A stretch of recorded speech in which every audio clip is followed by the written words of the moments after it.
அஸ்ஸலாமு அலைக்கும். இன்றைக்கி ஃபெமி குக்ஸ் அண்ட் வ்ளாக்ஸில் பார்க்க போகிற ரெசிபி சேமியா பிரியாணி. அதுவும் சேமியாவில் முட்டை போட்டு. இது நார்மல் ஒயிட் சேமியா பிடிக்காதுன்னு கூட அவ்வளோ பிடிக்கும். வாங்க எப்படி செய்யுதுன்னு பார்க்கலாம். ஒரு பேன் எடுத்துக்கோங்க. அதில் 4 டேபிள் ஸ்பூன் ஆயில் ஊற்றிக்கோங்க. ஆயில் நல்லா ஹீட் ஆனதுக்கப்புறம் இப்போது 2 வெங்காயத்தை இதை மாதிரி நீட்டாக கட் பண்ணி வச்சுருக்கேன். அதை இந்த டைமில் சேர்த்துக்கோங்க. சேர்த்து நல்லா வதக்கிக்கோங்க. நல்லா வதங்கிறதுக்காக கொஞ்சோண்டு அதில் கல் உப்பு இதில் ஆட் பண்ணியிருக்கேன்.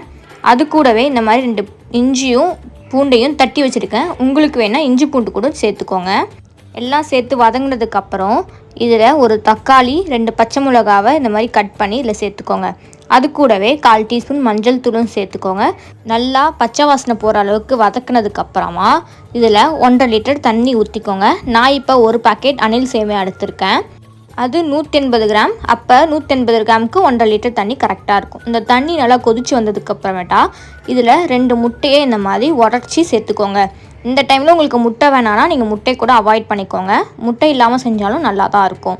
இப்போ முட்டைக்கு தேவையான அளவு உப்பு நான் போட்டிருக்கேன். கல் உப்பு இல்லை, வெறும் சால்ட்டு தான். இப்போது முட்டை அதில் அரைவேக்காடு வெந்ததுக்கப்புறமா இதில் நான் இப்போ அணில் சேமியா சேர்த்துக்கிறேன். இது ஆல்ரெடி வறுத்த அணில் சேமியா தான், அதனால் இதை நான் அப்படியே சேர்த்துக்கிறேன். நல்லா சேர்த்ததுக்கப்புறமா இதை நல்லா கிண்டி விட்டுக்கோங்க. நல்லா கிண்டி விட்டதுக்கப்புறமா கழுவி வச்ச புதினா கொத்தமல்லியை இந்த டைமில் ஆட் பண்ணிக்கோங்க. ஆட் பண்ணிவிட்டு ஒரு 15 மினிட்ஸுக்கு அப்படியே மூடி போட்டு தம்மில் விட்டுருங்க. 15 மினிட்ஸ் கழித்து ஓப்பன் பண்ணி பாருங்கள். சுட சுட சேமியா பிரியாணி ரெடியாக இருக்கும். இன்னும் ஏன் பார்த்துட்டே இருக்கீங்க? போய் செஞ்சு சாப்பிட்டு பாருங்கள். அப்படியே நம்ம சேனலை சப்ஸ்கிரைபும் பண்ணிவிடுங்க. நெக்ஸ்ட் வீடியோவில் பார்க்கலாம். பாய். அஸ்ஸலாமு அலைக்கும்.